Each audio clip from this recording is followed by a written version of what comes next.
Hello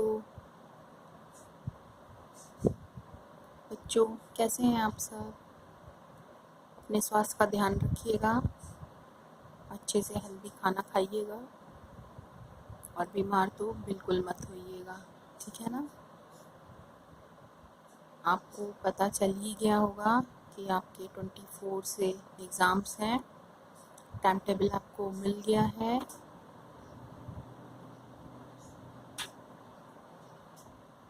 आपके paper कब होंगे, कितने बजे होंगे, किस तारीख को होंगे, ये सब चीज़ें आपको टाइम टेबल में बता दी गई हैं।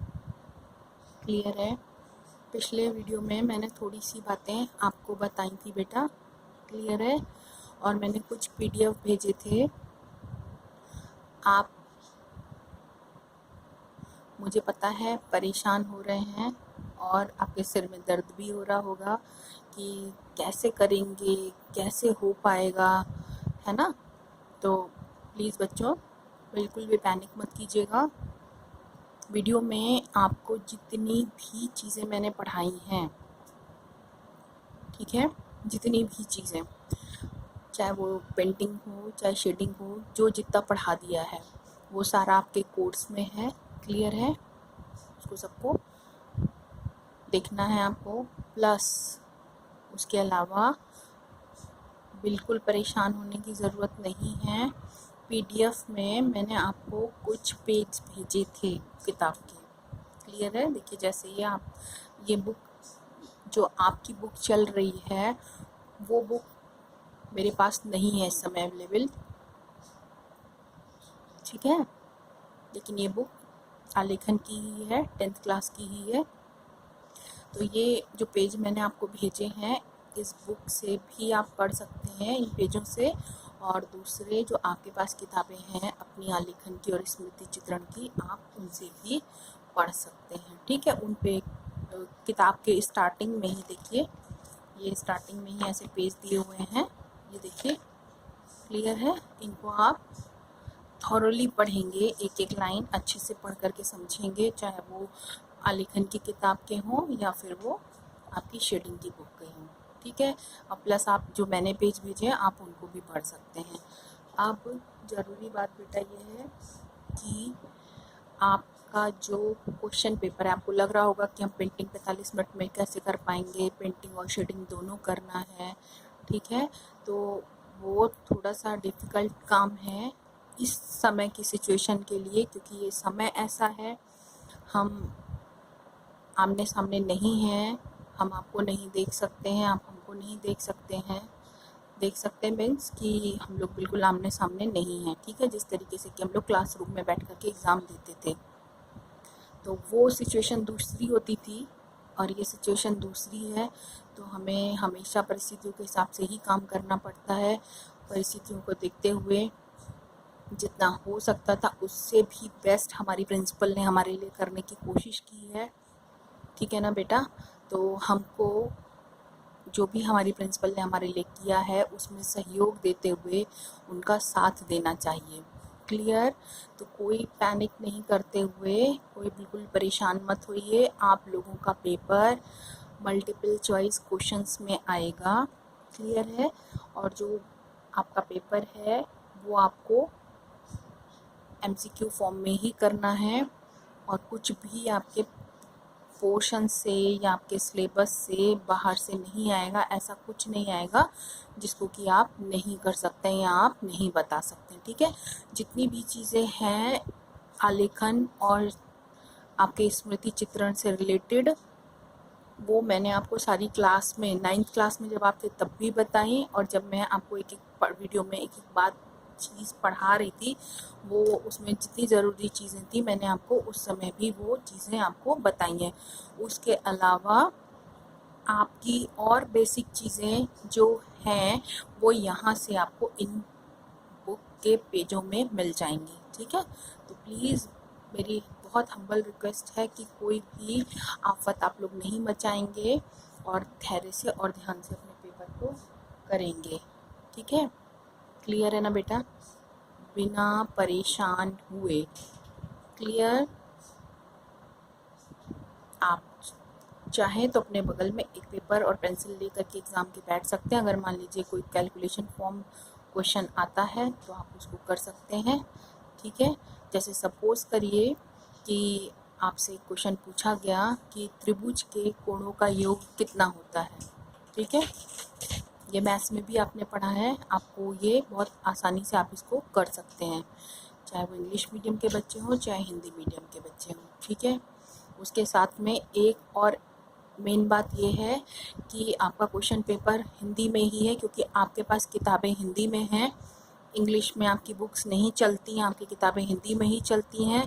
तो आपके पास जो मैटर है वो भी हिंदी में ही है, चाहे वो आपका आलेखन हो और चाहे स्मृति चित्रण, ठीक है। इसलिए आपका पेपर जो है वो एक ही मीडियम में बना है, हिंदी मीडियम में। उसको इंग्लिश मीडियम और हिंदी मीडियम के दोनों तरह के बच्चे उसको करेंगे। कोई परेशान होने की ज़रूरत नहीं है, आप बुक्स को पढ़िए और आराम से इन्हीं में से आंसर हैं, यहीं से आपको आंसर मिल जाएंगे, ठीक है। थॉरोली पढ़िएगा। 40 मार्क्स आपके क्वेश्चन पेपर में क्वेश्चन होंगे 40 और मार्क्स होंगे 40, ठीक है। आपको टाइम मिलेगा 45 मिनट्स। क्लियर है? सभी क्वेश्चन आपके सेम नंबर के होंगे, 40 क्वेश्चन आपके पेपर में होंगे, आपको उनको सॉल्व करना है और आपके लिए टाइम लिमिट होगी 40 मिनट्स। क्लियर है बेटा? दोनों मीडियम के बच्चों के लिए मैं कह रही हूँ, दोनों मीडियम के बच्चों को पेपर को उसी में सॉल्व करना है जो आपको मिलेगा। कोई हल्ला गुल्ला नहीं करना है कि हम नहीं तो तुम नहीं, वो सब कुछ नहीं करना है। क्लियर है? समझ गए आप लोग? और ये हमारे कोर्स में नहीं है, थ्योरी नहीं है, हमने नहीं पढ़ी है, ऐसा कोई नहीं बोलेगा। जितनी भी चीज़ें पेपर के अंदर दी जा रही हैं वो सब आपको कभी ना कभी मैंने ओरली बताई हैं, मुंह से भी बताई हैं, ठीक है। और जो रही सही हैं बातें वो हम यहाँ इनमें पढ़ेंगे। अगर फिर भी कोई प्रॉब्लम होती है तो मैं आपको देखिए बता देती हूँ। ये आपके आलेखन 4 तरह के होते हैं, प्राकृतिक, अलंकृत, ज्यामिति और सूक्ष्माकार, ठीक है। फूल पत्तियों के द्वारा जो बनाए जाते हैं वो आलेखन प्राकृतिक आलेखन कहलाते हैं। अलंकृत आलेखन वो होते हैं जिनमें फूल पत्तियां होती हैं लेकिन उनको हम और अलंकृत करके यानी और सुंदरता से सजाते हैं, तो वो अलंकृत आलेखन कहलाते हैं। ज्यामितीय आकारों के द्वारा हम जब सुंदर संयोजन करते हैं तो वो आलेखन जो बनते हैं वो ज्यामितीय आलेखन कहलाते हैं, ठीक है। इनमें हम फूल पत्तियों का इस्तेमाल नहीं करते हैं, इनमें हम सरल रेखा, अर्धवृत्त, चाप, त्रिभुज, वर्ग इत्यादि का प्रयोग करते हैं। और सूक्ष्माकार जो आलेखन होते हैं वो किसी भी आकृति को इस ढंग से बनाया जाता है कि सुंदरता होते हुए भी वह किसी प्रकार का नहीं होता और लय और अनुपात में भी कोई विशेष स्थान नहीं होता, ठीक है। सुंदर होना चाहिए। क्लियर है? इसके साथ ही आलेखन क्या है? लयबद्ध, प्रवाहमयी और अटूट रेखाओं से निर्मित, यानी बिना टूटे हुए, यानी आपने डिज़ाइन बनाना शुरू करते हैं आप, एक के साथ एक जुड़ते हुए चली जाती, बनती चली जाती। मछली के मुंह में से निकल रहा है तो कहीं तितली के ऊपर से जा रहा है, कहीं हिरन के पास से गुजर रहा है, तो वो जो है वो बिना टूटे अटूट रेखाओं से निर्मित, रंगों से सुरुचिपूर्ण संयोजन और आकृति की एक अथवा अनेक आवृत्तियों से जो निश्चित उद्देश्य को पूरा करता है, क्या कहलाता है? आलेखन कहलाता है, ठीक है। आलेखन के भाग, आलेखन आप बीच में बना सकते हैं, केंद्र का आलेखन जो बीच में बनता है, कोने का आलेखन जो कोने में बनता है, ठीक है। धरातल का आलेखन जो किसी धरातल को सजाने के लिए बनता है वो धरातल का आलेखन कहलाता है।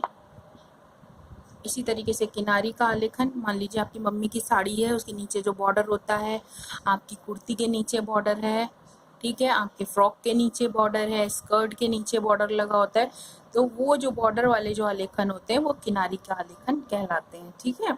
अब देखिए, आलेखन अलंकृत करने की विशिष्ट विद्या को आलेखन कहते हैं, ठीक है। प्रभाविता, लयात्मकता, संतुलन, सामंजस्य ये आलेखन के तत्व हैं, ठीक बेटा। फिर इसी तरीके से रंग हैं आपके जिनको हम लोग आलेखन में प्रयोग करते हैं, जिन रंगों का बहुत ही ज़्यादा महत्व होता है, उन रंगों के बिना आपका आलेखन अधूरा होता है, ठीक है।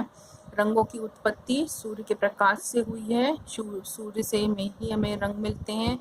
इन रंगों को हम प्रिज्म में देख सकते हैं। ठीक है, ये सारी चीज़ें आपको ध्यान में अपने रखनी है। रंगों की उत्पत्ति और उनके स्वभाव के आधार पर हम रंगों को दो भागों में बांटते हैं, एक प्राथमिक और एक द्वितीयक, उत्पत्ति के आधार पर या उनके स्वभाव के आधार पर। ठीक है, और जो प्रारंभिक रंग होते हैं उनको हम मौलिक रंग भी कहते हैं, जो द्वितीयक रंग होते हैं उनको हम गौण रंग भी कहते हैं।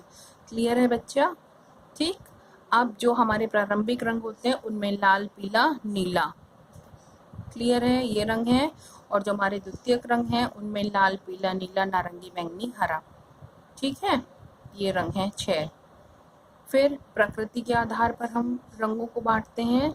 तो प्रकृति के आधार पर जो होते हैं वो विरोधी या विपरीत रंग होते हैं एक, और दूसरे होते हैं समान रंग, और तीसरे होते हैं तटस्थ या उदासीन रंग। ठीक है, ये आपका ओस्टवाल्ड का चक्र है। इसमें आपके 8 रंग हैं। ये रंग हैं आपके हरा, धानी, पीला, नारंगी, लाल, बैंगनी, नीला और आसमानी। ठीक है, ओस्टवाल्ड चक्र के आमने सामने जो रंग है, मतलब मीन्स जैसे ये आपका नारंगी है, इसके जस्ट अपोजिट आपका आसमानी है, धानी है, इसके जस्ट अपोजिट में आपका बैंगनी है, हरे के जस्ट सामने लाल है। ये आपस में विरोधी रंग है बेटा। ठीक है, इनको ध्यान रखिएगा। ओस्टवाल्ड चक्र में जो भी जिस भी रंग के सामने है वो उसका विरोधी रंग कहलाता है। जैसे अब आपसे यहाँ से क्वेश्चन आपसे पूछ लिया जाएगा कि धानी रंग का विरोधी रंग कौन है। ठीक है, क्योंकि मल्टीपल चॉइस क्वेश्चन है तो आपसे पूछ लिया जाएगा कि धानी रंग का विरोधी रंग कौन है। बैंगनी, पीला, नारंगी, 3 ऑप्शन मान लीजिए आपको दिए, तो आपको उसमें से एक ऑप्शन चुनना है बैंगनी, क्योंकि बैंगनी रंग धानी रंग का विरोधी रंग है। क्लियर है? ठीक है, फिर समान रंग, ऐसे रंग ओस्टवाल्ड चक्र में स्थित आसपास के कोई 3 रंग सम्मिलित किए जाते हैं। ठीक है, वो समान रंग होते हैं, जैसे लाल, बैंगनी और नीला, ये 3 एक पास हैं। ठीक है, फिर दूसरा पीला, नारंगी और लाल, हम ये भी ले सकते हैं।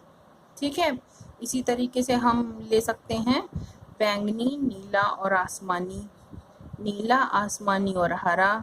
ठीक है, आसमानी, हरा और धानी, धानी, हरा और पीला। क्लियर है? इस तरीके से हम ये जो कलर लेंगे 3 करके, वो हमारे क्या हो जाएंगे, समान रंग हो जाएंगे। और तटस्थ और उदासीन रंग वो होते हैं जो हमको किसी शेड को हल्का या भारी करने के लिए, यानी कि उसमें शेड या फिर टिंट मतलब उसको हल्का रंग करने के लिए, और भारी मतलब शेड मतलब गहरा रंग बनाने के लिए हम इस्तेमाल करते हैं। वो रंग हमारे कहलाते हैं उदासीन रंग, और वो 2 होते हैं, एक सफ़ेद होता है और एक काला होता है। सफ़ेद को हम हल्का शेड बनाने के लिए इस्तेमाल करते हैं और काले को हम गहरा। उसके बाद हमारे आते हैं गर्म और ठंडे रंग। ठीक है, गर्म रंग यानी जिनको देखने से या हमारे पास होने से हमें गर्मी का एहसास प्रतीत होता है, और जिनको देखने से या हमारे पास होने से ठंडक का एहसास होता है, वो रंग गर्म और ठंडे रंग कहलाते हैं। जिनमें गर्म रंगों में लाल रंग है और आपके ठंडे रंगों में नीला और हरा रंग है। आपने कभी अपने घर में लाल रंग की पेंटिंग कराई है या किसी के घर में देखी है? नहीं। क्यों नहीं? क्योंकि वो इसीलिए नहीं है क्योंकि वो गर्माहट का एहसास कराता है। इसी तरीके से आप अपने घर में जब नीला और हरा रंग कराते हैं, तो जब आप अपने घर में एंटर करते हैं तो आपको लगता है कि आप किसी ठंडे वातावरण में पहुंच गए हैं, और उस कलर को देख करके आपकी आंखों को ठंडक मिलती है, इसलिए वो रंग ठंडे रंग होते हैं। ठीक है बेटा, तो ये सारी चीज़ें मैंने आपको समझा दी हैं, बता दी हैं। अब आप इनको अच्छे से पढ़ लीजिएगा, और उसके अलावा और भी जो हमारे प्रमुख गर्म रंग और कौन कौन से हैं उनको देख लीजिए। लाल, पीला, नारंगी और बैंगनी, ये गर्म रंगों की श्रेणी में आते हैं, और नीला, हरा, आसमानी और धानी ये हमारे ठंडे रंग हैं। ठीक है, क्लियर है? समझ गए बच्चों? इसी तरीके से और सारी चीज़ें हैं, इनको आप पढ़ लेंगे। अब जैसे देखिए यहाँ पर आलेखन बनाने के लिए आवश्यक सामग्री ये सब आपको पता ही है। आपको पेंसिल की ज़रूरत होती है, रबड़, एक पुराना कपड़ा जिससे कि आप झाड़ पोंछ सकें। पुराना इन द सेंस गंदा नहीं, साफ कपड़ा होना चाहिए। रंग आपके ड्राइंग पेपर, आपको जिस भी शीट पर आपको अपनी ड्राइंग को बनाना है वो ड्राइंग पेपर, ड्राइंग बोर्ड, आपकी टेबल होती है, बोर्ड पिन होते हैं। बोर्ड पिन आप यूज़ नहीं करते क्योंकि आप कॉपी पे बनाते हैं, हालांकि बोर्ड पिन हम यूज़ करते हैं पेपर को पिन अप करने के लिए, जिससे कि हमारी शीट इधर उधर सरके नहीं। ट्रेसिंग पेपर की ज़रूरत होती है, वो आप यूज़ नहीं करते हैं लेकिन फिर भी हमें पेंटिंग में ज़रूरत होती है, ठीक है। ब्रश है, कलर प्लेट है, आपकी रफ कागज़ है, पानी है, आपका ज्योमेट्री बॉक्स टाइप का एक यंत्र बॉक्स होता है जिसमें वही ज्योमेट्री का ही सामान होता है, scale, eraser, set square, compass, ठीक है। और सेलोफिन पेपर होता है जिससे कि हम अपने डायग्राम को ढक सकते हैं ताकि वो गंदा ना हो। उसके अलावा हमारी सावधानियां हैं, अपने हाथों को आलेखन में उपयोग होने वाले सामानों को सभी को साफ करके ही रखें और काम आरंभ करने के पहले अपने हाथों को भी धो करके साफ करें, ठीक है। हमने ये बताया आपको, आलेखन बनाते समय हम पहले पेंसिल को हल्की चलाते हैं, फिर उसके बाद में हम उसको धीरे धीरे डार्क करते हैं अपनी डिज़ाइन को। ये हमेशा मैंने आपको बताया है। और किसी भी आलेखन को बनाने के पहले हम सबसे पहले अपने पेज पर आउटलाइन या बॉर्डर बनाते हैं, ठीक है।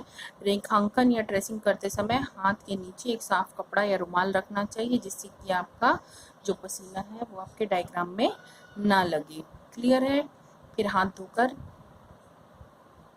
साफ किया आपने और अब हाथ साध करके हम रेखांक साध कर मतलब एकदम स्थिर करके अपने हाथ को आप कोई भी डिज़ाइन को बनाएंगे जिससे कि आपको कम से कम रबड़ का इस्तेमाल करना पड़े। इरेजर कम से कम यूज़ करें। ब्रश को धोकर रंगों के साथ मेज पर रखेंगे, इधर उधर कहीं पर भी नहीं रख देंगे या पानी डालकर ही नहीं छोड़ देंगे, नहीं तो आपके ब्रश खराब होते। इन्हीं में से सब में से आपके क्वेश्चन बनकर आएंगे कि जैसे मान लीजिए यही है, ब्रश को धोकर कहाँ रखना चाहिए, पानी के डिब्बे में, बाल्टी में या ग्लास में, मान लीजिए, या मेज पर, ठीक है। इस तरीके से ऑप्शन 4 दिए गए, उसमें से जो ऑप्शन सही है आप उसको टिक कर देंगे।